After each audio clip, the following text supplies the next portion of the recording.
ஒரு வீரன் தன்னோட குதிரையில பயணம் பண்ணிட்டு இருக்கான். அவன் அப்படி பயணம் பண்ணி போயிட்டு இருக்கும் போது வழியில ஒருத்தனை பாக்குறான். அவன் கீழே மயங்கி கிடக்குற மாதிரி இருக்கான். கீழே படுத்திருந்தவன் ரொம்ப சோர்வா தெரிஞ்சதுனால தான் கிட்ட இருந்த தண்ணிய அவனுக்கு கொடுத்து அவனை எழுப்பி உட்கார வைக்கிறான். தன்னோட குதிரையிலேயே அவனை ஊருக்கு கூட்டிட்டு போலாம் அப்படின்னு சொல்லி குதிரை கிட்ட கூட்டிட்டு வரான்.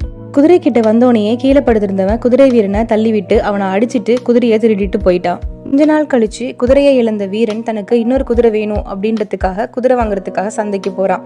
சந்தையில தன்னோட குதிரைய அந்த திருடன் விற்பனைக்காக வச்சிருக்கத பாக்குறான். குதிரை வீரனை பார்த்த திருடனுக்கு பயத்துல என்ன பண்றதுன்னே தெரியல, உறைஞ்சு போய் நிக்கிறான். குதிரை வீரன் திருடன் கிட்ட, இந்த குதிரை உனக்கு எப்படி வந்தது அப்படின்ற கதையை நீ யார்கிட்டயுமே சொல்லாத. இந்த விஷயம் எல்லாம் மக்களுக்கு தெரிய வந்துச்சுன்னா அதுக்கப்புறம் யாராவது உண்மையிலேயே ஆபத்துல இருந்தா கூட யாருமே உதவ மாட்டாங்க.